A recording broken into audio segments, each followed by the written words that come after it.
وطبيب قلوبنا وأولانا ومولانا محمد صلى الله تعالى عليه وعلى آله وأصحابه وبارك وسلم تسليما كثيرا أما بعد فأعوذ بالله من الشيطان الرجيم بسم الله الرحمن الرحيم واتقوا يوما ترجعون فيه إلى الله ثم توفى كل نفس ما كسبت وهم لا يظلمون صدق الله العظيم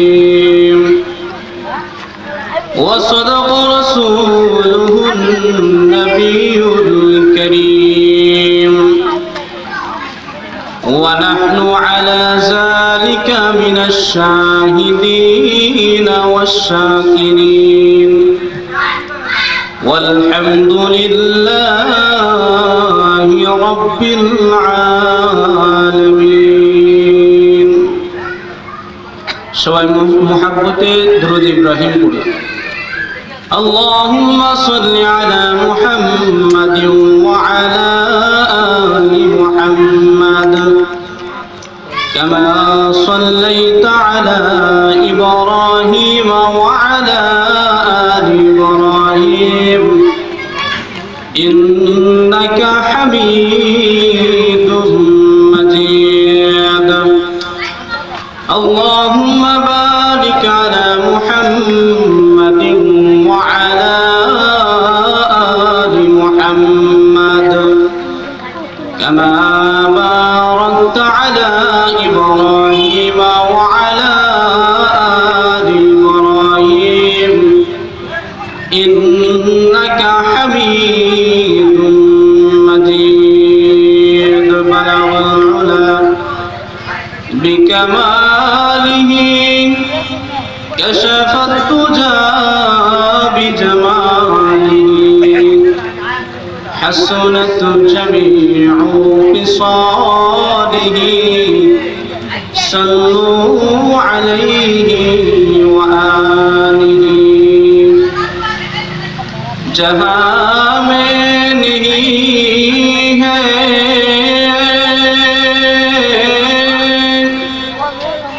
मिसाल मुहम्मद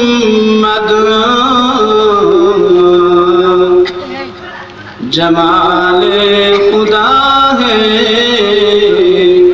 कमाल मुहम्मद बलगल उला بكماله كشف الدجى بجماله حسنت جميع خصاله صلوا عليه وآله الحمد لله আল্লাহ পাকের দরবারে লাখ কোটি শুকরিয়া যে মহান রব্বুল আলামিন আপনাদেরকে এবং আমাকে দোয়াইগাঁও যুব সমাজের উদ্যোগে আয়োজিত আজকের এই বার্ষিক ইসলামী মহাসম্মেলনে শরীক হওয়ার তৌফিক দান করছেন এবং হক্কানি উলামায়ে কেরামের জবান থেকে কুরআন হাদিসের আলোচনা শোনার তৌফিক আল্লাহ তাআলা দান করছেন। সেই জন্য মহান আল্লাহ পাকের আলিশান দরবারে অন্তরের অন্তঃকরণ থেকে শ্রদ্ধার সাথে শুকর আদায় করছি আলহামদুলিল্লাহ। আল্লাহ পাক রব্বুল আলামিন আমাদেরকে তৌফিক দিছেন বিদায় আমরা এখানে আসতে পারছি। যদি আল্লাহ তৌফিক না দিতেন আমরা আসতে পারতাম না। অনেকে আছে যারা আসতে পারে নাই, আসার তৌফিক আল্লাহ দেয় নাই। আল্লাহ পাক রব্বুল আলামিন আলহামদুলিল্লাহ বলে যদি বান্দা আল্লাহ শুকর আদায় করে মহান আল্লাহ খুশি হন। হাদিসের মধ্যে আসছে আল্লাহ রাসূল বলেন, কোন মানুষ যদি বিসমিল্লাহ বলে কোন কাজ শুরু করে আর আলহামদু পড়ে শেষ করে, আল্লাহ পাক রব্বুল আলামিন বলেন আলহামদু এবং বিসমিল্লাহর মাঝখানে আমার বান্দা আমি আল্লাহর যত নিয়ামত ভোগ করবে একটার হিসাবও আমি বান্দার কাছ থেকে নিব না। এজন্য কোনো কাজ করতে গেলে আলহামদুলিল্লাহ বিসমিল্লাহ পড়া।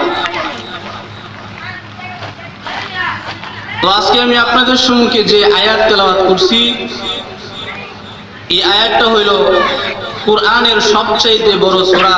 সূরার নাম হইল সূরাতুল বাকারা। এই সূরা বাকারার 281 নম্বর আয়াত। এই আয়াত অত্যন্ত গুরুত্বপূর্ণ একটা আয়াত। কেন গুরুত্বপূর্ণ? এই আয়াতটা রাসূলের কাছে নাজিল হওয়া সর্বশেষ আয়াত। এই আয়াতটা রাসূলের কাছে রাসূলের ইন্তেকালের মাত্র কয়েকদিন আগে নাজিল হয়েছে। রাসূলের ইন্তেকালের অল্প কয়েকদিন আগে এই আয়াত নাজিল হয়েছে। এই আয়াতের পরে রাসূলের কাছে আর কোনো আয়াত নাজিল হয় নাই। এখন আপনাদের প্রশ্ন হইতে পারে, হুজুর আপনি বললেন এই আয়াত কোরআনের শেষ আয়াত, আমরা তো দেখি কোরআন শুরু হয়েছে আলহামদুলিল্লাহি রাব্বিল আলামিন আর শেষ হয়েছে মিনাল জিন্নাতি ওয়ান নাস দিয়া, ঠিক না? তো আপনি এটা কেমনে বলেন?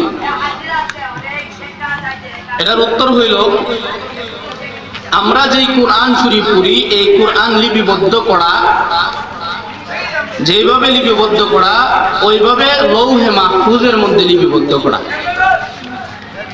আল্লাহ তাআলার একটা বোর্ড আর খাজানা আছে যেটার নাম হইল লৌহে মাহফুজ।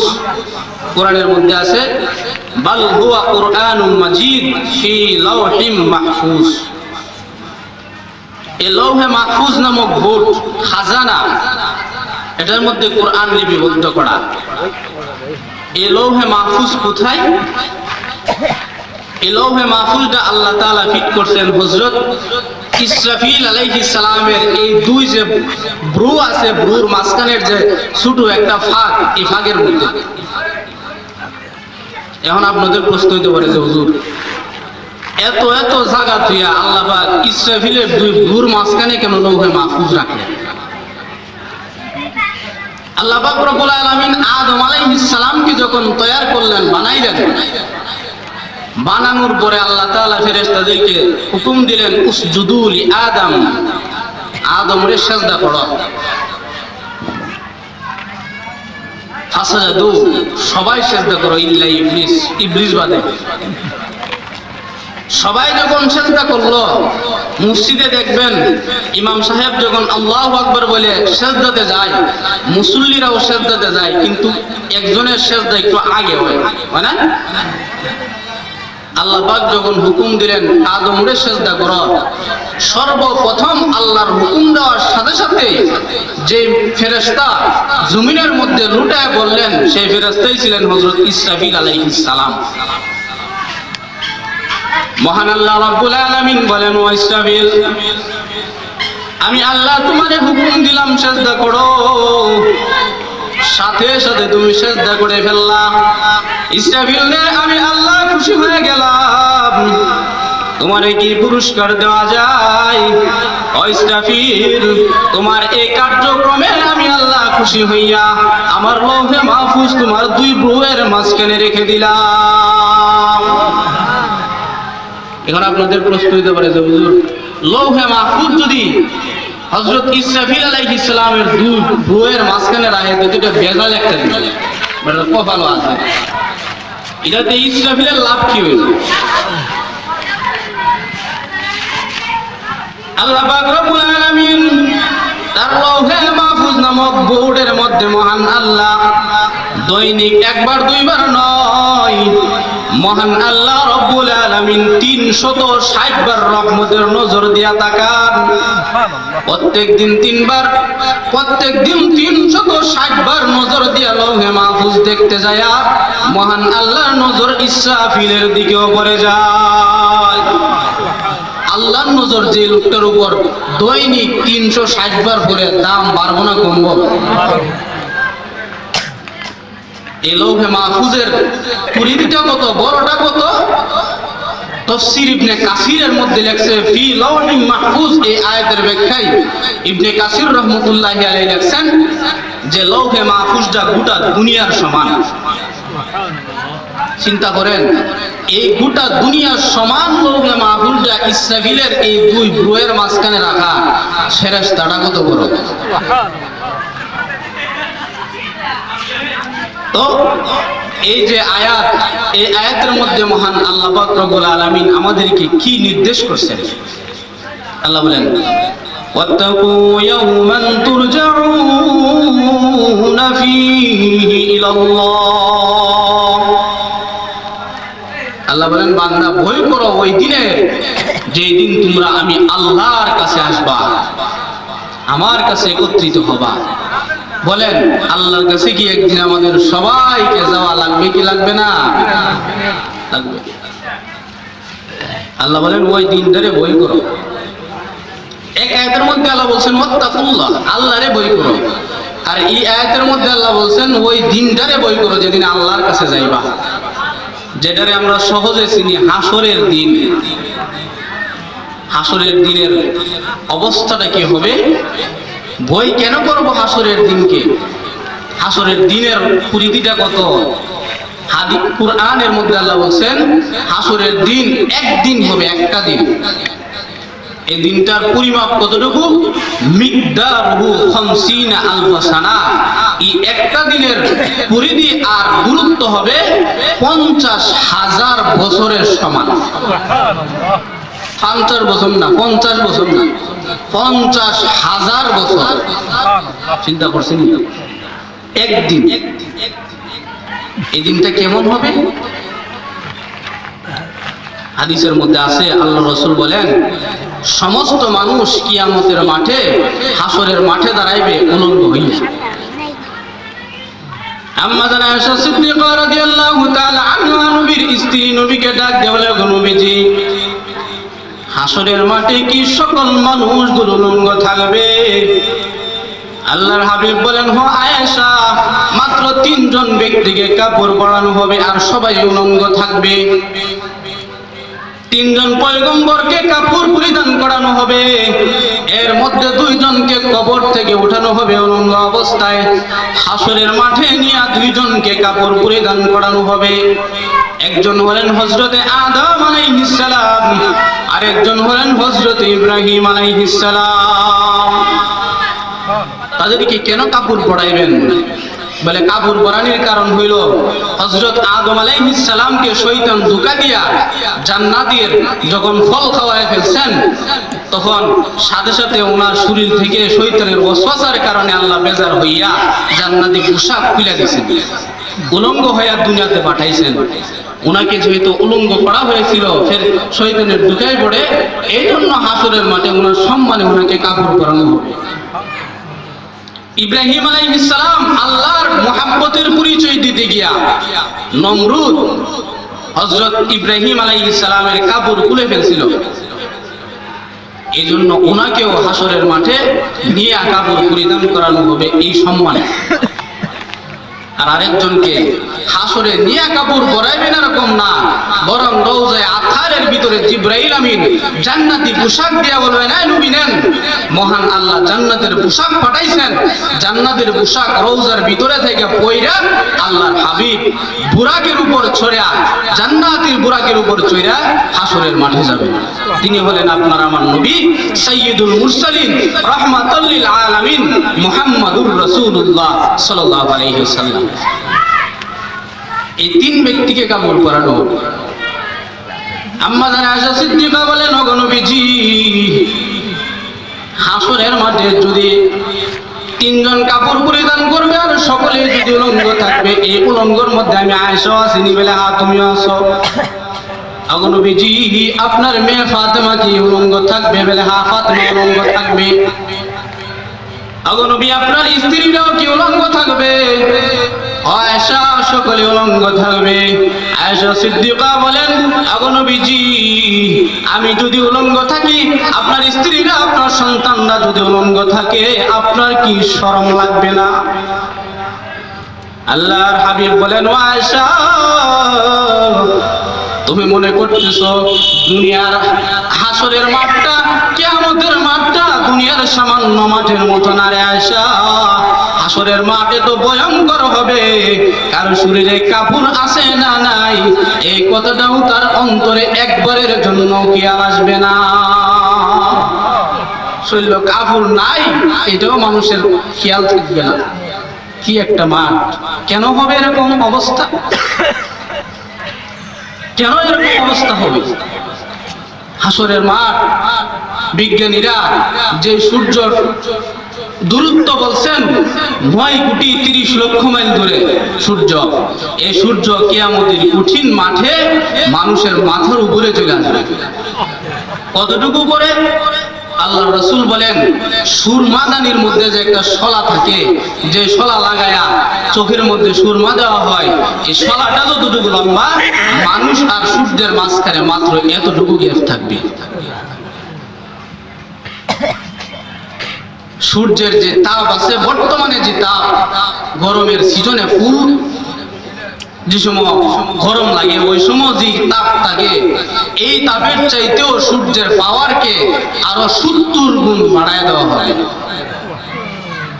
দুনিয়াতে তো আমরা মাঠে গরমে মাটি থাকতে পারি না, মাটিতে পা রাখতে পারি না। হাসরের মাঠ মাটি থাকবে না, তামা হয়ে যাবে। তামার উপরে সূর্যের নিচে মানুষ দাঁড়াবে। একটা দুইটা পা রাখতে গেলে যতটুকু জায়গা মানুষ পায় এতটুকু জায়গা পাবে, এর বেশি না। এই জায়গার মধ্যে দাঁড়ায় থাকবে কয়দিন? 50,000 বছর।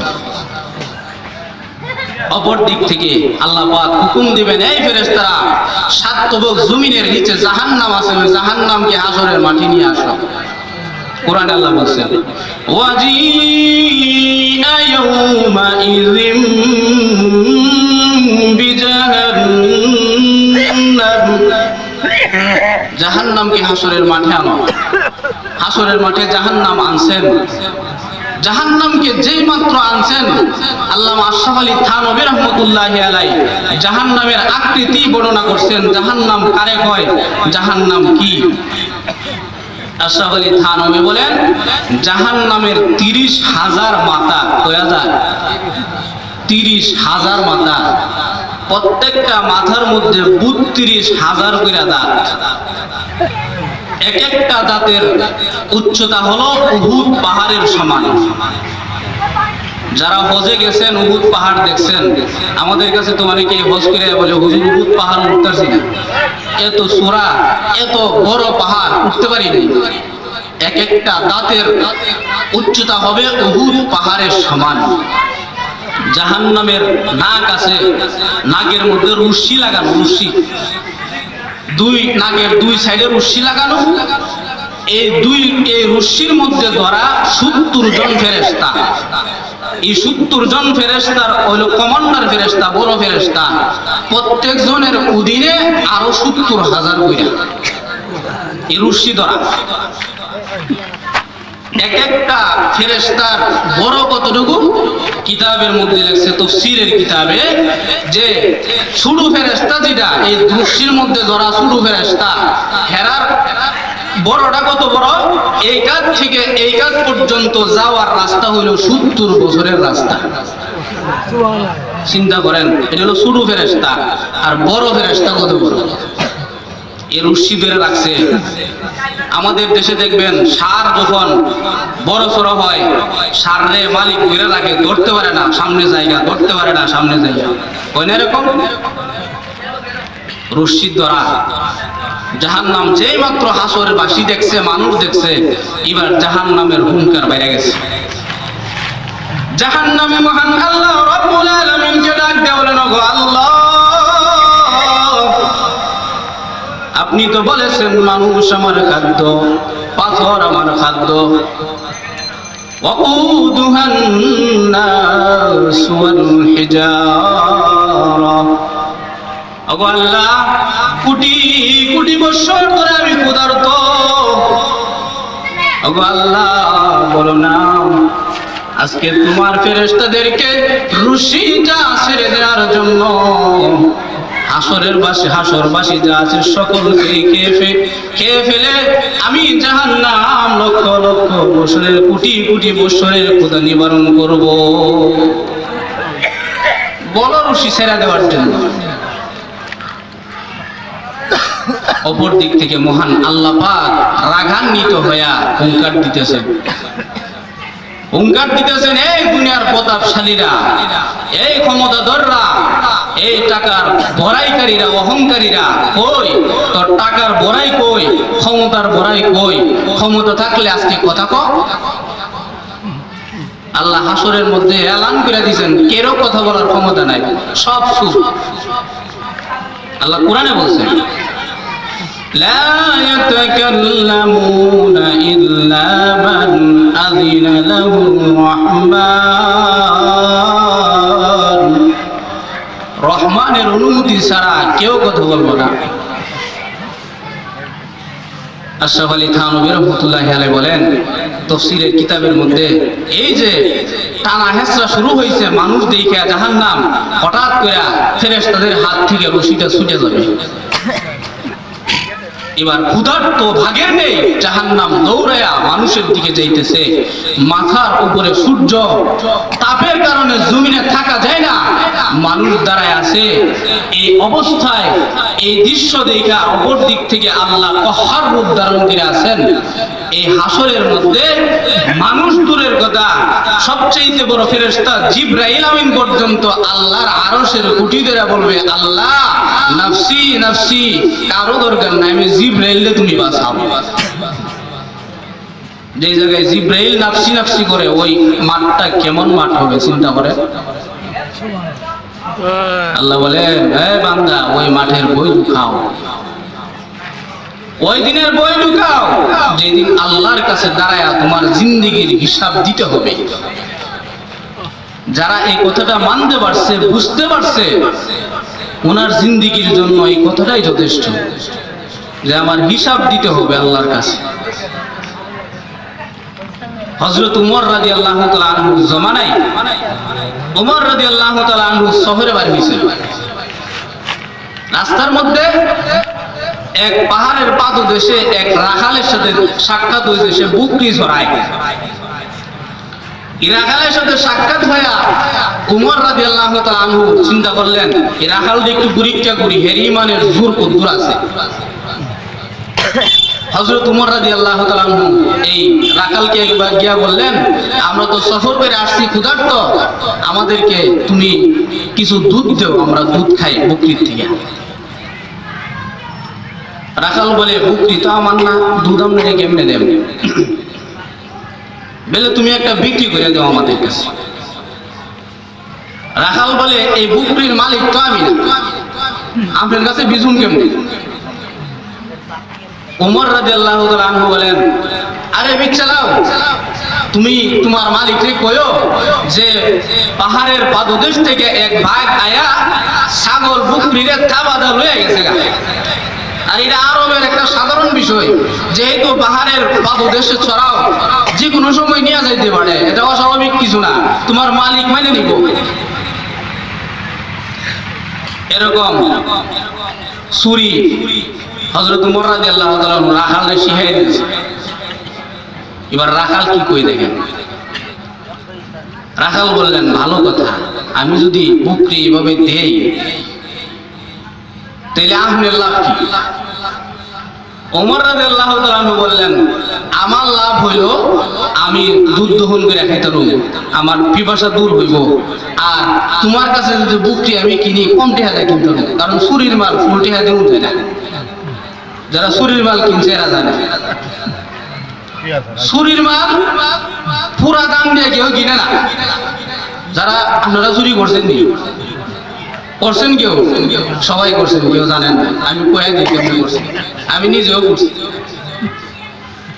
শুরু সময় বাহের কাছে মার কাছে টিয়া খাইতাম, যে আব্বা 5টা টিয়া দিন খাইতাম, 10টা টিয়া দিন খাইতাম। বাপে কইতো বাংতি না এর পরে দিব না। আমিও তো নাসুর বান্দা, আমার দরকার মজা হয়নি খাইতে। তখন কি করতাম, কুরসো করে ছাইল নিয়ে দোহানো বিক্রি করতাম। এবং করছেন না আপনারা? এটা চুরি করছেন না কেন? এটা চুরি না, এটা তো চুরি হোক। তো নিলে দেখা যায় কি, মাঝে মাঝে 2-4 কেজি ব্যাগ বইরা নিতাম। নিলে হিবারও বুঝে এটা চুরির মাল। 25 টাকা কেজি হলে 20 টাকা দিবি, কেউ 25 টাকা কেজি দিই, একটু আগে দিয়া মা দিয়া গেল, তো আমার তো 20 টাকা গেলে চুরির মাল, 20 টাকার বেশি জীবন দিত না। তো উমর রাদিয়াল্লাহু তাআলা আনহু চুরি শিখিয়ে দিতেছে, বলবা যে লয়ে গেছে গা বাগে, তো মালিক বুঝবে যে বাগে লয়ে গেছে গা, সমস্যা নাই। এবার রাখাল চোখ দুটো বড় করে ফেলছে, রাগান্বিত চেহারা নিয়ে। এবার উমর রে কয়, লম্বা হই ছোটি হই আমল বুদ্ধি নাই। লম্বা মানুষ যে আমল না, এটা যে কম আনছে, এটা কি হই ইসুরি শিখাই দেবো মানে? তুমি কি আল্লাহর বিধান জানো না? তুমি কি কোরআনের বিধান জানো না? ওমর না চিনার মতো, না জানার মতো জিগায় কোরআনের বিধান আবার কোনটা কি? এবার রাখাল কয়, ও আমিরুল মুমিনিন, এবার রাখাল বলে, ও আগন্তুক মুসাফির, আমি যদি আমার মালিকের অজান্তে তোমাকে একটা ভক্তি দিয়ে দেই, মালিক জানবে না, মালিক বুঝতে পারবে না, মালিক জিজ্ঞাসা করবে না, মালিকের কাছ থেকে মুক্তি পাওয়া যাবে। কিন্তু জানো না, কুরআন শিক্ষা দিছে, নবীর হাদিস শিক্ষা দিছে, দুনিয়ার কোনো মানুষ যদিও না দেখে, আমার আল্লাহ দেখতেছেন। কিয়ামতের মাঠে মহান আল্লাহর আদালতে দাঁড়াইয়া এর জন্য হিসাব দিতে হবে। এর লাগি আল্লাহর কাছে তুই শব্দ বানাস, আল্লাহ তো দেখি। হযরত উমর রাদিয়াল্লাহু তাআলা দিল খুশি হয়ে গেছে। এবার উমর কয়, আচ্ছা আমার পরিচয়টা জানো নি? বলে কেডা আমনে? আমি এলাম উমর ইবনুল খাত্তাব। এই কথা কইছে ওরে বেটা কাবা শুরু হইছে। কেন? যে লোকের ভয়ে পারস্য সম্রাট, রোম সম্রাট ইতানে যে বেটার কথা শুনলে ফাইহানা ছেড়ে দেওয়ার অবস্থা, ফেসব কন্ট্রোল করতে পারে না, সমস্ত বেদিন যেখানে উমরের কথা শুনলে কাবা শুরু হয়, এই বেটার সামনে খারাপ হয়ে গেছি লাম্বার করে লাম্বা। আজকে তো কেল্লা থাকতো না, ফালাই দিব, বেটা ডরে কাফিল হয়ে গেছে।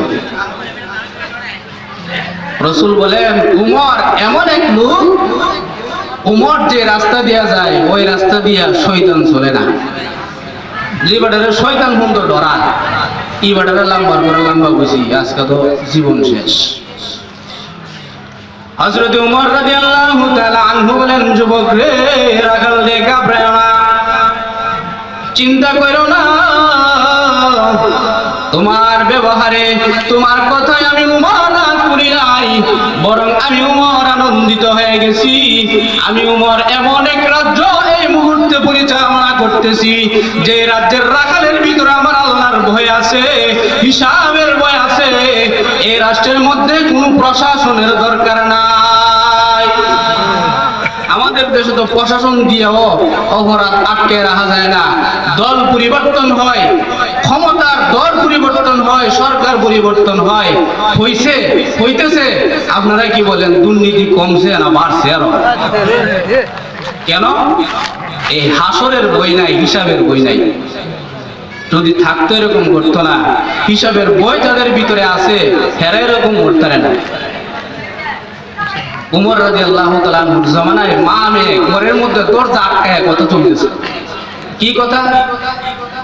মা কই কি রে, কই কেজি দুধ দিছে গুরু? 2 কেজি দিছে, আরেক কেজি পানি মিয়ে দে, আরেক কেজি পানি দে, 3 কেজি হইলে এটা বাজারে নিয়ে বিক্রি করুন। মেয়ে বলে উমর না করছে দুধ পানি দেওয়ার লেগিয়া, মা কো আমার মেয়েটা স্মার্ট হয়েছে, চুরি শিখছে না, জামাইয়ের ঘর উন্নত করতে তোলে।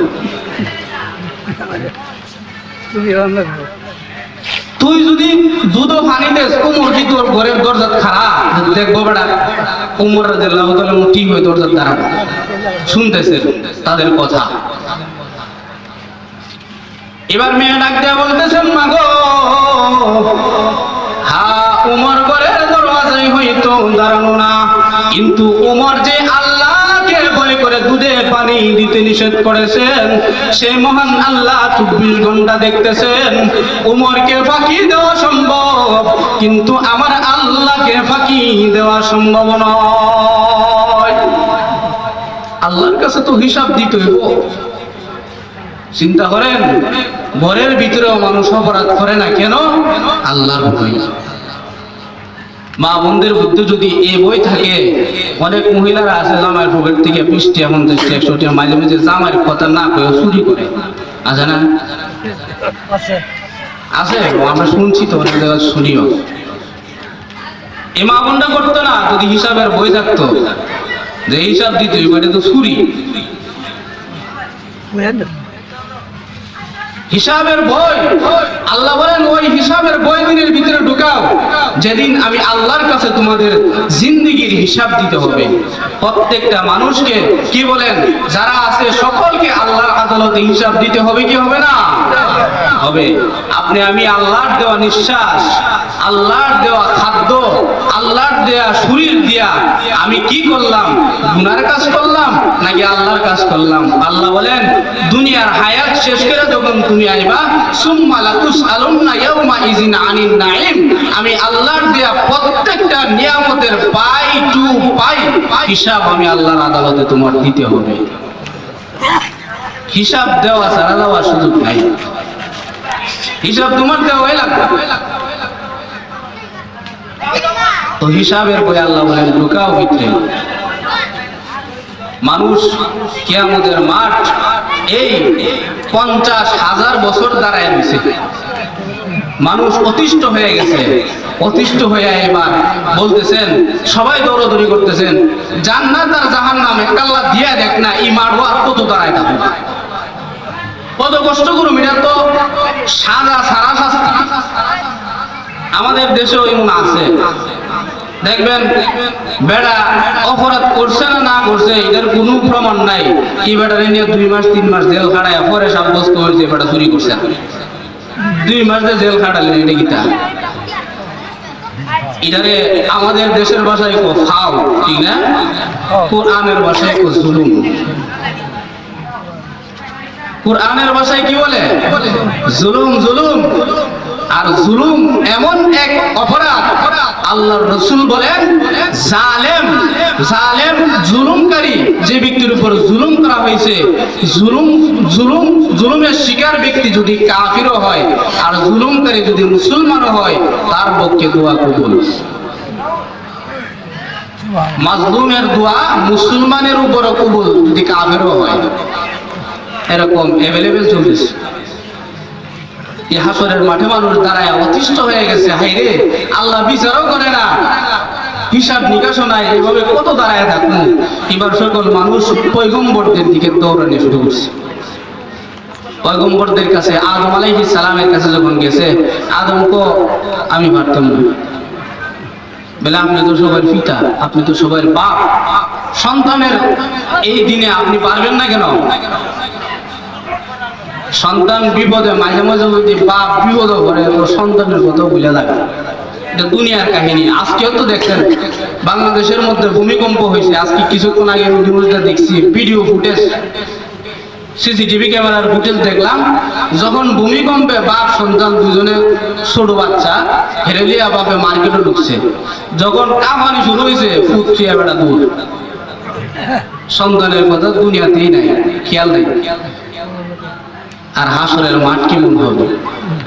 আল্লাহ কোরআনে বলছেন, ইয়াউমা ইয়াফিরুল মারউ মিন আখিহি ওয়া উম্মিহি ওয়া আবিহি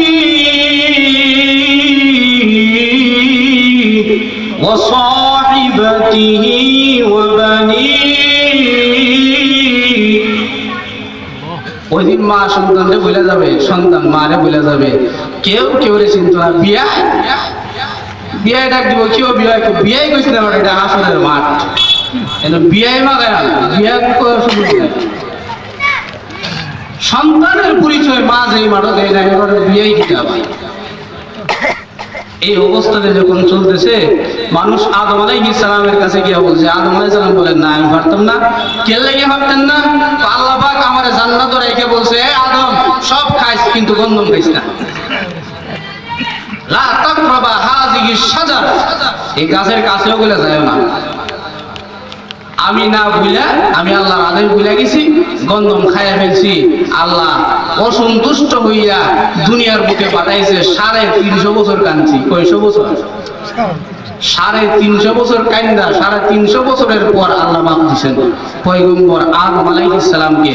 আজকে যদি তোমাদের পক্ষে সুপারিশ করতাম যায়, আল্লাহ যদি জিজ্ঞাসা কি আদম কইতাম গন্ধম না খাইতা, গন্ধম খাইছলা, আর আজকে যদি হেরার পক্ষে আয়া তুমি সুপারিশ করো, তোমার হিসাব দেব। আমি আদম আল্লাহর আদালতে ধরা পড়ে যাবো, আমি পারতাম না। তোমরা যাও, নূহের কাছে যাও। সকল মানুষ নূহ আলাইহিস সালামের কাছে আসছে। নূহ আলাইহিস সালামের কাছে এসে বলতেছে, ও নূহ নবী, আপনি তো ইসলামের দ্বিতীয় নবী, আপনি আল্লাহর আদালতে আমাদের জন্য সুপারিশ করেন। নূহ আলাইহিস সালাম বললেন, আমি পারতাম না। বলে আপনি কেন পারতেন না? কেন পারবেন না? নূহ আলাইহিস সালাম বলেন, আমি আমার উম্মতের উপর, কওমের উপর গুসা হয়ে আল্লাহরে বললাম, আল্লাহ সব ধ্বংস করে দাও, মানুষ যা আছে সব মেরে দাও। আর কত? 950 বছর কাঁদছি, মারি খাইছি, আর কত কাম? আল্লাহ সব ধ্বংস করে দাও। আল্লাহ আমার হুকুমে, আল্লাহ আমার এই খুশির জন্য সব ধ্বংস করে দিয়েছে। ইতিহাসের কিতাবে লেখছে, দুনিয়ার সবচাইতে উঁচু জায়গার মধ্যে 40 গজ পানি হয়েছে, সবচেয়ে উঁচা জায়গা। আর নিচে জায়গা কত রয়েছে আমরা অনুমান করে লাগে। তো এই বন্যার মধ্যে যখন মানুষগুলো মরতেছিল ঢেউয়ে ঢেউয়ে, আমার সন্তান কেনান যখন মরতেছিল, তখন আমি ডাক দিয়ে গেছিলাম, ইয়া হে আল্লাহ, হে তো আমার সন্তান, ইন্নাবনি, সে আমার সন্তান। এগুলা চিল্লি দিচ্ছিলাম, আল্লাহ আমার সন্তানকে বাঁচাও। আল্লাহ বলছিলেন না, কাফের বেঈমান তারা কোনো পয়গম্বরের সন্তান না, যারা ইমানদার মুমিন তাদের মধ্যে তাদের সম্পর্ক। আল্লাহ যদি আমার আজকে জিজ্ঞাসা কেউ আরো তো উম্মত আছে, কত মানুষ দিয়া তোমার সন্তানের লাগি সিল্লি মারছি লাগে লেগা, হেরার লাগি দিলা না? আমি আল্লাহর কাছে হিসাব কি দেব? যদি বলে এটার হিসাব দেব, আমি আল্লাহর আদালতে আটকায় যাব। না না, আমি বলবো না। তোমরা যাও, ইব্রাহিম আলাইহিস সালামের কাছে যাও। ইব্রাহিম আলাইহিস সালামের কাছে আসবে মানুষ। ইব্রাহিম আলাইহিস সালামের কাছে আসলে ইব্রাহিম আলাইহিস সালাম বলবে, আমিও পারতাম না। বলে কি লিগা? আপনি কেন পারবেন না? বলে আমি এক রাষ্ট্র দিয়ে যাইতেছি, ওই রাষ্ট্রের সিস্টেম হইল, রাষ্ট্রের মধ্যে জালেম বাদশার রাজত্ব চলতেছে। তো এই বেটার সিস্টেম হইল, এই লোকটা যদি শুনে যে কোন ব্যক্তি তার ওয়াইফ নিয়ে যাইতেছে, ওয়াইফ বুঝেন আমরা, স্ত্রী, এই ওয়াইফ নিয়ে যাইতেছে, তখন জামাইরে মাইরা বউরে নিয়ে যায়। এই জালেম বাদশার সিস্টেম হইল। তো এই রাষ্ট্র দিয়ে আমি চলতেছি, আমার এই আদর্শ। তখন আমি কি বুঝি যে এটা আমার বোন, এটা আমার বউ, ইয়া বোন, সে আমার বোন, স্ত্রীর বোন পরিচয় দিছে, সাইরে দিছে। কারণ এবার তো বউ ছাড়া আমার থেকে নেয় না, সাইরে দিছে। এখন আল্লাহ যদি উনি বলছেন কোন দৃষ্টিকোণ থেকে? শরীয়তের দৃষ্টিকোণ থেকে। শরীয়তের দৃষ্টিকোণে জামাই স্ত্রী, স্বামী স্ত্রী দুজনের ভাই বোন, বাপ সন্তান ভাই ভাই, শরীয়তের দৃষ্টিতে। কারণ আল্লাহ রাসূল বলছেন, আল মুসলিমু আকুল মুসলিম, মুসলমান মুসলমানের ভাই। এখানে এই কথা কই না যে মুসলমানের মাঝে মাঝে বাপ আছে। শরীয়তের দৃষ্টিতে বাপ সন্তান, স্ত্রী স্বামী ভাই হইতে পারে। উনি ওই দৃষ্টিকোণ থেকে বলছেন বই। উনি বলেন এখন যদি আমি আল্লাহর কাছে সুপারিশ করার লাগি যাই আর আল্লাহ যদি বলে এই ইব্রাহিম যদিও ফেসায়া বুঝো কিন্তু ফেসায়া কথা কইলে গেলে কইলে না কেন এটা আমার বউ এই ফেসাইলা কথা ঘুরান্না কথা কেন কইছো তোর হিসাব দাও কি হিসাব দিব আমি পারতাম না তোমরা যাও কার কাছে ঈসা আলাইহিস সালাম এভাবে ঈসা আলাইহিস সালামের কাছে যখন যাবে ঈসা আলাইহিস সালাম বলবে আমিও পারতাম না বেলে একে একে সকল নবী হইয়া আপনার কাছে আইলাম সব নবীদের নিয়া আপনি পারতেন না কেন বেলে আমাকে আল্লাহ তাআলা দুনিয়াতে পাঠাইছেন পাঠানোর পরে মানুষ আমারে আল্লাহর সন্তান হিসাবে আখ্যায়িত দিছে আমি বেলে আল্লাহর সন্তান নাউজুবিল্লাহ এইভাবে বলছেন আল্লাহ যদি আমারে জিগায় এই ঈসা উম্মতের ব্যাপারে সুপারিশ করবা পরে আগে নিজের উত্তর দাও তোমার উম্মত তোমারে আমার ছেলে গুলো গিয়ে তুমি তো আমার ছেলে না সুবহান আমি আল্লাহ তো পবিত্র আমার তো কোনো শরীক নাই লাম ইয়ালিদ ওয়া লাম ইউলাদ ওয়া লাম ইয়াকুল লাহু কুফুয়ান আহাদ আমি আল্লাহর কাছে তো কারো শরীক নাই তোমাকে আমার সন্তান কেন বললো এটার হিসাব আগে দাও কি হিসাব দিব আমি পারতাম না বেরে সব নবী হইয়া আমার কাছে আইছি আপনি পারতেন না এখন আর কইতাম হযরত ঈসা আলাইহিস সালাম বললেন সকল নবী হইয়া আমার পর্যন্ত যখন চলে আসছো আদম থেকে নিয়ে আমার উম্মত পর্যন্ত উম্মতি মুহাম্মদি পর্যন্ত সবাই চলে আসছো চলো আমি সহ তোমাদেরকে এমন এক জায়গায় নিয়ে যাইব যেখান থেকে আর ফিরত আসতে হবে না সেটা কোন জায়গা সাইয়্যিদুল মুরসালিনের কাছে আপনারা আমার নবীর কাছে নিয়ে যাবেন আল্লাহর নবীর কাছে গিয়া বলবে ও নবীজি আদম বাবা হইয়া পরিচয় দিল না আজকে আদম বাবা হইয়া সুপারিশের কথা আজকে বলল না আপনার কাছে চলে আসছি ও নবীজি আপনি যদি ফিরে দেন কোথায় যাব আপনি আমাদের পক্ষে আল্লাহর কাছে সুপারিশ করেন যেন মহান আল্লাহ রব্বুল আলামিন বিচারের কাজ আরম্ভ করে আল্লাহ রাসূল বলেন হ্যাঁ ঠিক জায়গায় আসছো দাঁড়াও অপেক্ষা করো আমি আল্লাহর কাছে যাইতেছি মহান আল্লাহর নবী সাথে সাথে সিজদার মধ্যে পড়ে যাবেন কিতাবের মধ্যে লেখছে এক বর্ণনার মধ্যে লেখছে আল্লাহর নবী সিজদা দিবেন মহান আল্লাহ রব্বুল আলামিন নবীর এই সিজদার জায়গাটা সহ নবীকে উঠায়া সরাসরি মহান আল্লাহর মাকামে মাহমুদের কাছে নিয়ে যাবে একবারে আল্লাহর কাছে আল্লাহর নবী সিজদায় পড়ে আছেন এক বর্ণনার মধ্যে আছে 3 দিন নবীজি সিজদায় পড়ে থাকবেন আর এক বর্ণনায় আছে 7 দিন আর এক বর্ণনায় আছে 40 দিন পর্যন্ত আল্লাহর নবী সিজদায় পড়ে আছেন সিজদায় পড়ে নবী বলবেন আনতা আরহামুর রাহিমিন আনতা যুল জালালি ওয়াল ইকরাম আনতা আরহামুর রাহিমিন আনতা হাইয়ুল কাইয়ুম এইভাবে মহান আল্লাহ রব্বুল আলামিনের প্রশংসা আল্লাহর রাসূল শুরু করে দিয়েছেন আল্লাহর নবী এই লম্বা সিজদা দেওয়ার পরে মহান আল্লাহ রব্বুল আলামিন এবার ডাক দিয়ে বলবেন ইরফা রাসাক ও নবী মাথা উঠান আজকে কিয়ামতের কঠিন মাঠে আমি আল্লাহ কথা বলার জন্য সর্বপ্রথম আপনার অনুমতি দিলাম আপনি সুপারিশ করেন আল্লাহ রাসূল বলেন আল্লাহ বিচারের কাজ শুরু করেন বিচারটা আরম্ভ করেন কারণ বিচার যদি শুরু না করেন এখানে আবু জাহেল যেমন দাঁড়ানো আবু বকরও তো দাঁড়ানো সাহাবীরাও তো এখানে দাঁড়ানো সব মানুষ দাঁড়ানো বেঈমানও দাঁড়ানো আল্লাহ যদি হিসাব না করা হয় যদি হিসাব না করেন যদি হিসাব না নেন তাহলে তো ভালো মন্দ কিছুই বোঝা যায় না আল্লাহ হিসাবটা শুরু করেন আল্লাহ বলবেন না করতাম না কেন হেরে আমি কইছি নামাজ পড় আকিমিস সালাহ হে বাজারে চা খাইছি মসজিদের সামনে দায়িত্ব গেছে আরে নামাজ মসজিদের সামনে আয়া হের স্পিডার গতি বাইরে গেছে হেরে আমি বলছি রমজান মাসে রোজা রাখ এক রোজা রাখলে অসুস্থ হয়ে যাম না আর দরকার নেই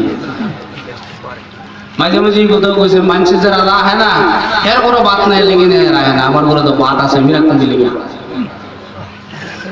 আমি বলছি সুদ খায় না, হ্যাঁ মজা করে করে সুদ খাইছে। আমি বললাম ঘুষ খায় না, হ্যাঁ ঘুষ খাইছে। এইভাবে আমলের দপ্তর করলে সুদ ঘুষ, জোহর নাই, ফজর নাই, আসর নাই, মাগরিব নাই, এশা নাই, সপ্তাহে জুমার দিন তাও শুক্রবারে গেছে 2 রাকাত ফেরা করে দিয়েছে, মানুষের জুতো লইয়া বাঁধিয়েছে, গিয়া দেখে আরেক ওটা জুতো লইয়া পড়ছে। কাবলাল জুমা বাদাল জুমার কোনো খবর নাই। হেরামল নামা যদি আজকে আতনিয়া দিহি, আমি আল্লাহর রাগ যুদ্ধর আসলে চার মারবো। এই বারাবারের দরকার নাই, এমনি থাকে যুদ্ধর আছে আল্লাহ পাক দেখে না। এবার আল্লাহ রসুল এইভাবে আমল নামাগুলো থেকে একটা আমল নামা হাতে নিছেন, নিয়ে বলতেছেন আল্লাহ এটা দেখেন, এটা দেখেন, যদি দেখার মতো হয় তাহলে বাকিটা দেখেন, আর যদি দেখার মতো না হয় তে আর দেখারই দরকার নাই, বাদ দিয়ে দিয়ে। আল্লাহ পাক আমল নামা হাতে নিয়ে এবার পড়া শুরু করছে, পড়তেছেন। আল্লাহ পয়রা এমন একটা খুশি হবে,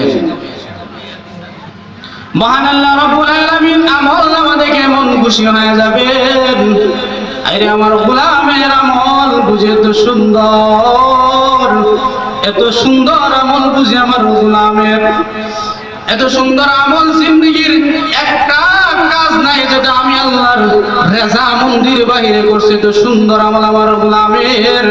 মহান আল্লাহ খুশি হয়ে যাবেন যে আমল নামাটা আল্লাহর হাবিব আল্লাহর কাছে দিবেন, ওই আমল নামাটা দুনিয়ার আর কারো আমল নামা নয়, নবীর সাহাবী আবু বকর সিদ্দিকের আমল নামা। আমল নামা দিকে আল্লাহর রাগ ঘুষা সব শেষ। আল্লাহ বলেন রসুল দেখা শুরু করছেন, এই আমল নামা দেখতেছেন 50,000 বছর দাঁড়ায় রয়েছে। এই আমল নামা দেখতে দেখতে আল্লাহ পাক শেষ করবেন।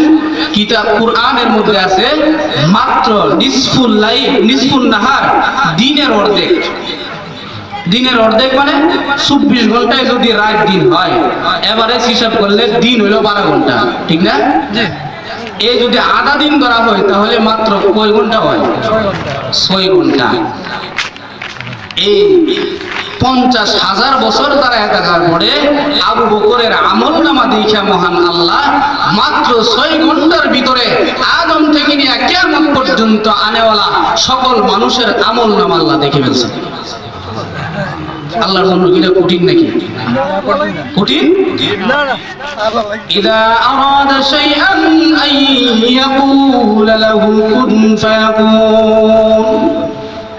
আল্লাহ যখন যেটা চায় সেটাকে বলেন হও, সাথে সাথে হয়ে যায়। আল্লাহর জন্য এটা কঠিন না। 50,000 বছর দাঁড় করাই রেখা 6 ঘন্টায় সবার আমল নামা শেষ। এবার জান্নাত জাহান্নামের দিকে রওনা দিয়ে দিছে, সবাই যার যার গন্তব্যস্থলের দিকে রওনা দিয়ে দিছেন। জান্নাতের পরে জান্নাতে যাইতে গেলে দুযুগের উপর দিয়ে একটা ফুল গেছে, যেটা ফুল সিরাতের ফুল। কিসের ফুল? ফুল সিরাতের ফুল। এই ফুল সিরাতের ফুলের উপর, ফুল সিরাত আমরা মনে করি, মনে হয় সুজা মনে হয় রাস্তাটা, খালি সমতল একবারে গেল, যার আমল নামা বালা হে যেতে পারবো, যার আমল নামা খারাপ ফিরে দেবো, জাহান্নাম শেষ। বিষয়টা এরকম নয়।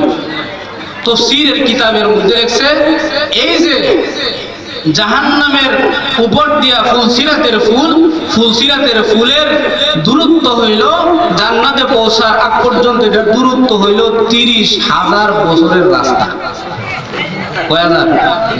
30,000। এর মধ্যে উঁচাতে উঠবো 30, উঁচাতে উঠবো 10, সমতলে 10, নিচে নামবো 10, মূল 30।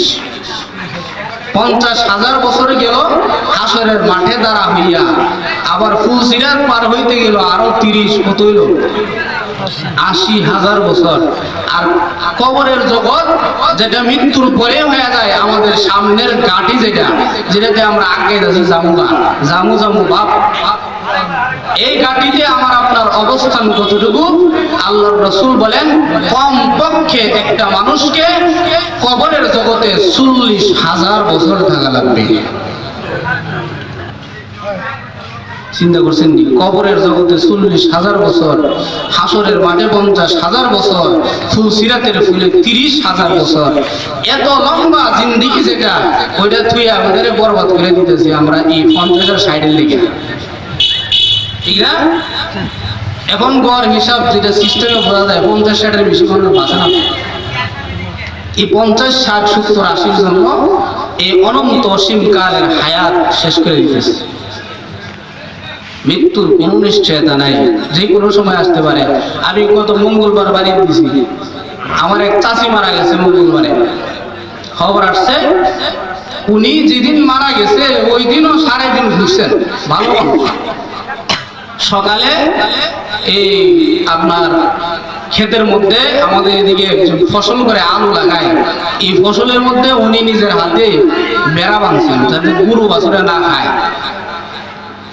নিজের হাতে বেড়া বাঁধছেন। গ্রামে নিজের মেয়ের বিয়া, এই গ্রামে নিজের মেয়েকে বিবাহ দিচ্ছেন, মেয়ের বাড়িতেও মেয়ের দিকে আইছেন, কথাবার্তা বলে আইছেন, সারা গ্রাম হাঁটছেন। এক লোকের ঘর থেকে এশারের পরে ফান খায়া বাড়িতে গেছেন। কেমন সুস্থ চিন্তা করেন মহিলাটা। বাড়িতে গেছেন, হালকা বুক ব্যথা, রাত্রে 2টার সময় শেষ। জোহরের সময় জানাজা, আসরের আগে দাফন। কিসের দুনিয়া নিয়ে পারলাম? এই যে মহিলা দুনিয়া থেকে চলে যাবে, বালা জালা মানুষ, ওনার নিজের তো কল্পনার বাহিরে ছিল। এত সংক্ষিপ্ত হায়াত যেটা আপনার আমার, ওই হায়াতে আমরা কত গুনাহ করতেছি, কত আল্লাহর গোলামি ছেড়ে দিতেছি, কত আল্লাহর নাফরমানি করতেছি। আল্লাহ বলেন, এই বান্দা, হিসাবের দিনের বই ঢুকা। যাদের ভিতরে ঢুকাইতে পারছে তারা দামি হয়ে গেছে। হিসাবের বই ছিল হযরত উমরের দিলে। উমর রাদিয়াল্লাহু তাআলা আনহু রাস্তা দিয়ে হাঁটতেছেন, চলতেছেন, তো উমর রাদিয়াল্লাহু তাআলা আনহুর ভিতরে বই, আল্লাহর বই। তো উমর রাদিয়াল্লাহু তাআলা আনহু রাষ্ট্রীয় কাজে ব্যস্ত, কুপি জ্বালায়া, রেতের আগুন জ্বালায়া রাষ্ট্রীয় কাজ করতেছেন। এই সময় উমরের ঘরের ভিতরে ঢুকছেন হযরতে আলী রাদিয়াল্লাহু তাআলা। আলী রাদিয়াল্লাহু তাআলা আনহু যখন ঘরে ঢুকছেন, এবার আলী রাদিয়াল্লাহু তাআলা আনহু জিজ্ঞাসা করতেছেন, এই উমর রাদিয়াল্লাহু তাআলা আনহুকে বলতেছেন, ও গিয়া সালাম দিছেন, আসসালামু আলাইকুম ইয়া আমিরুল মুমিনিন, আপনার সাথে কিছু কথা ছিল। হযরত আলী রাদিয়াল্লাহু তাআলা আনহুকে উমর রাদিয়াল্লাহু তাআলা আনহু বললেন, কথা যে ছিল এটা কি রাষ্ট্রের কথা না আপনার কথা? আপনার ব্যক্তিগত প্রয়োজন না রাষ্ট্রের প্রয়োজন? বলে না, আজকে রাষ্ট্রের প্রয়োজন না, আজকে আমার প্রয়োজন, আজকে আমার প্রয়োজনেই আসছে। উমর রাদিয়াল্লাহু তাআলা আনহু আর দেরি নাই, সাথে সাথে কুফিয়ে সামনে আছে, সেটা নিভাই গেছে। আলী রাদিয়াল্লাহু তাআলা আনহু বলেন, মালা কথা, আপনি আমার অপমান কেন করলেন? আপনি কি বলেন, আমরা যদি কারোর সাথে কথা বলতে চাই, ধরেন আমরা হুজুরের রুমে যদি আপনারা যাই, আমরা যদি টস্কের আপনারা যে কেন বাচ্চাটা নিবাই লাগে, কইতেন না যে হুজুরে রাগ করে আমার কথা বলা, হুজুরে তো আমার অবজ্ঞ করছে, কথা বলতে চাইতেছে না, লিখে বাতি বন্ধ করে লেগেছে, আপনার তো ডাকতে হবে, হুজুর এটা করলেন দিলে। আলী রাদিয়াল্লাহু তাআলা আনহু বললেন, কুফি নিবেলেন দিলে, আপনি কথা না বললে ব্যস্ত থাকলে বলতেন যে আলী যাও পরে আয়ো, আমি আলী পরে আসতাম, কুফির বাতি নিবাইয়া আমার অপমান কেন করলেন? হযরত ওমর রাদিয়াল্লাহু তাআলা আনহু বলেন, ও আলী, না, তোমার অপমান করি নাই, তুমি আসছো বিরক্ত হই নাই। এই যে কুফির বাতি জ্বালায় কাজ করতেছিলে, ওইটা রাষ্ট্রীয় সম্পদ। কুপির এবং কুপির সৈন্যা, কুপির ভিতরে যে তেল আছে এটা রাষ্ট্র আমাকে দিয়েছে রাষ্ট্রের কাজ করার জন্য। এই জন্য জিজ্ঞাসা করেছিলাম, রাষ্ট্রের স্বার্থে আসছো না তোমার স্বার্থে আসছো? বললা তোমার স্বার্থে আসছো, তোমার প্রয়োজনে আসছো। ও আলী রে, তোমার সাথে তোমার প্রয়োজনে কথা বলতে গিয়া যদি রাষ্ট্রের এই কুপির সৈন্যা আর তেল আমি উমর হয়ে করে ফেলি, বেই করে ফেলি, কিয়ামতের কঠিন মাঠে দাঁড়াইয়া মহান আল্লাহর আদালতে হিসাব দেওয়া লাগবে। আল্লাহর আদালতে তো আল্লাহ জিজ্ঞাসা, এই উমর, রাষ্ট্রের কুফির বাতি দিয়া, রাষ্ট্রের তেল দিয়া আরেকজনের কথা শুনছে লেগে লেগে, এটার হিসাব দাও। আমি আল্লাহর কাছে কি হিসাব দিব? চিন্তা করেন, হিসাবের ভয় কারে কয়? হিসাবের ভয় কারে কয়? উমর রাদিয়াল্লাহু তাআলা সফর করতেছেন, সফরে এক মহিলার লগে সাক্ষাৎ। মহিলারে জিজ্ঞাসা করলো, উনি স্বাভাবিকভাবে মহিলা চিনতে পারে না, যে আমিরুল মুমিনিন। কেমনে চিনবো? বেড়া শরীরের মধ্যে 12 তালির এক বর্ণনায় আসছে 12 তালি, আরেক বর্ণনায় আসছে 18 তালির কাপড় পরিধান করছে। 18 জায়গায় ছিঁড়ে গেছে, এটা তালি দিয়ে দিয়ে লিখছেন রাষ্ট্রপ্রধান। চিন্তা করছেন? আর আমাদের দেশের রাষ্ট্রপ্রধান মাশাআল্লাহ এমপি হওয়ার আগে যদি কঙ্কাল দেখে, এমপি হওয়ার পরে বেটার ফিট ইমন বাড়া বাড়ছে, চেয়ারও করছে না। এমনি রাষ্ট্রের খাইতে খাইতে এবার এখন ইমন মুডা তাজা হয়েছে। আর উমর রাষ্ট্র চালানোর আগে সুঠাম দেহের অধিকারী ছিলেন। রাষ্ট্রের বার পাইয়া রাষ্ট্রের কাজে নিজেকে ব্যয় কইরা এই চলতে চলতে উমর এবার কঙ্কাল হয়ে গেছে, সিনার কোনো ভাও নাই, উনি যে রাষ্ট্রপ্রধান। আবার রাষ্ট্রপ্রধান যারা হয় তারা যদি রাষ্ট্রের কাজ করে, রাষ্ট্রপ্রধান যারা হয় তাদের কিন্তু গার্ড দেওয়া লাগে। বিশেষ করে আমরা বাংলাদেশের মন্ত্রীরা যদি শ্বশুর বাড়িতে যায় তো পুলিশ নিয়ে যাওয়া লাগে। কেরে বেটা জানের বই আছে, এটার একটা উত্তর আছে। বাহিরের রাষ্ট্রের মধ্যে এত গার্ড দেওয়া লাগে না, বাংলাদেশের এমপি মন্ত্রী গার্ড দেওয়া লাগে। এটা আমি আমার অভিজ্ঞতায় কইলাম আর কি, আপনারা আবার রাগ করেন না, ভুল হইলে ধরে দিয়ে। আমাদের দেশের রাষ্ট্রপ্রধানদেরকে এত গার্ড দেওয়া লাগে কেন? অন্য রাষ্ট্রের তাদেরকে এত গার্ড দেওয়া লাগে না কেন? এর উত্তর হইল, অন্য রাষ্ট্রের প্রধান যারা আছে, অন্য রাষ্ট্রের এমপি মন্ত্রী যারা আছে, এরা জনগণের ফাওনা দেয়, এজন্য জনগণের বিরোধে হাইটটা যাইতে বই নাই। আর আমাদের দেশের বেড়ায় রোডের জায়গায় বাস দে, মাঝে মাঝে পুরাটাই খায়ালা, এর লেগে বেটা জনগণের মাঝখান দিয়ে হাঁটতে বেটার জানের বই লাগে, ঠিক না? যদি করতো তাহলে এরকম হইত। উমর রাদিয়াল্লাহু তাআলা আনহুর বইয়ে পারস্য রোম ইতানে কাফে, এবার পারস্য সম্রাট আর রোম সম্রাটের দুই প্রদেশের তখনকার সময় সবচাইতে বড় শক্তিশালী দেশ ওইটা। এখন যেমন আমেরিকা গোটা বিশ্ব চালায়, তখন তাদের রাজত্ব পুরা বিশ্বে। এই দুই রাষ্ট্রপ্রধান মিলা উমর রে কেমনে মারুন যায় পরিকল্পনা করতেছে। কারণ জেন্দাই যায় এন্দাই উমরের নাম যে শুনে সবাই বাপ চাওয়া শুরু করে। সবাই এই দুই রাষ্ট্রপ্রধান উঠে লাগছে, উমর রে না খতম করলে আমরা তো নেতৃত্ব পাবো না। কি করা যায়? এলান করে দিছেন, এই রাষ্ট্রের মানুষ উমর রে যে লোকটা হত্যা করতে পারবে, মারতে পারবে, ওই লোকটাকে পারস্য এবং রোম দুইটার মাঝামাঝি অর্ধেক অর্ধেক দিয়া একটা বিশাল সাম্রাজ্যের মালিক বানায় দেওয়া হবে। বড় বড় পালওয়ান হাজার মানুষের সাথে যুদ্ধ করতে পারে, এইটা আইছে একটা আইছে, এটা হাজার মানুষের সাথে যুদ্ধ করতে পারে একা। এত বড় পালওয়ান সে আয়সা বলতেছে, আপনারা যে কইছেন এটা ঠিক নেই বলে, হ্যাঁ ঠিক হয়েছি। যদি দিয়া থাকেন মুহের কথাই হবে না, আপনারা স্টাম্প করে দেন, লিখে দেন। তো স্টাম্পের মধ্যে লিখে দিছে, উমরে যদি হত্যা করতে পারো তাহলে এই দুই প্রদেশের মালিক অর্ধেক অর্ধেক করে দিয়া এক রাজ্য তোমারে বানায় দেওয়া হবে। সে 1 মাস বইরা কিডিং দিছে, কারণ রাষ্ট্রপ্রধান মারা আর সাধারণ মানুষ মারা তো এক কথা নাই। টিডিং দিয়া এবার রাষ্ট্রের ভিতরে ঢুকছে কেমনে? মুসলমানের রাজ্যে যখন ঢুকতেছে তো মুসলমানের বেশ ছাড়া তো বোঝা সম্ভব না। দাড়ি লাগছে, বড় হয়েছে, টুপি লাগাইছে, মাথার পাঞ্জাবি লাগাইছে।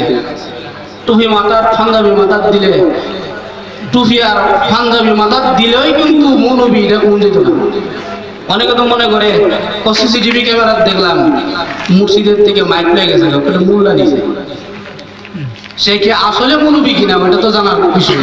দাঁড়িয়ে টুপি থাকলে তো মৌলবী না। কারণ যুগে যুগে যারা ইসলামের দুশ্মন, নবীর দুশ্মন ছিল, তারা ইসলামের সবচাইতে বেশি ক্ষতি করছে নবীর লেবাস লাগায়া। এজন্য অপরাধ করলেই সে আলেম এটা বলা যাবে না। এই বেশ নিয়ে যখন রাজ্যের মধ্যে ঢুকছে, দুইকে এবার বলতেছেন, সবাই সালাম দিয়ে বলতেছেন যে আমি নতুন মুসলমান, আপনারা রাষ্ট্রের প্রধান কই, আপনারা রাষ্ট্রের এই কি বলে এটারে বাদশা কই। তো মুসলমান বললো, এই মিয়া বাদশা কি? আমরা মুসলমান তো আমাদের প্রধানকে বাদশা বলি না, আমরা তো ওনারা খলিফা বলি। পারে আমি তো নতুন মুসলমান হয়েছি, অতটা জানি না। জিগাইলেন রাষ্ট্রপ্রধানের রাজ সিংহাসন কই? বলে রাষ্ট্রপ্রধানের তো রাজ সিংহাসন হয় না, তুমি করতে গেছো? আর আমি নতুন মুসলমানের তো কিছু জানি না, সব কিছু ঠিকঠাক শিখে উঠতাম পারছি না। ও আচ্ছা বুঝছি, কতে ওনার ইয়াটা কই? বলে উনি তো মসজিদের মধ্যে বসেন, মসজিদে নববী হইল ওনার ইয়ার জায়গা, বিচারালয়ের জায়গা। লোকটা আস্তে আস্তে হাইটে গেছেন, গিয়ে এক বাজারে গেছেন, গিয়ে বলতেছেন উমর কই পাওয়া যাবে রাষ্ট্রপ্রধানকে, খলিফারে কই পাওয়া যাবে? বলে খলিফা এক লোক, তখন তো আর ঘুরি নাই, তখন তো আমরা ঘুরি দেখে সময় দেখি। এই লোক যখন বলছে যে খলিফা কোথায়, তো লোকটা আসমানের দিকে চাইছেন, এই উপরের দিকে চাইছেন, ছায়া বলতেছেন যে সূর্যের সিস্টেমে বোঝা যায় বেলা 12টা এখন বাজে, এই টাইমে সারাদিন যেহেতু উনি ব্যস্ত থাকেন, কিছুক্ষণ আগে বাজার আইছিল, আইসা দুধ ঠিক আছে কিনা এটা পরীক্ষা করে গেছে রাষ্ট্রপ্রধান। তো উনি এখন, আমি যতটুকু জানি, আমার জানা মতে উনি মনে হয় বাজারের পাশে একটা খেজুর বাগান আছে, এই খেজুর বাগানের এক গাছের ছায়ায় ঘুমাই রয়েছে। কারণ সারাদিন সারা রাত্র দিনের বেলাও মানুষের খেদমত করে, রাতের বেলায় কারো বাড়িতে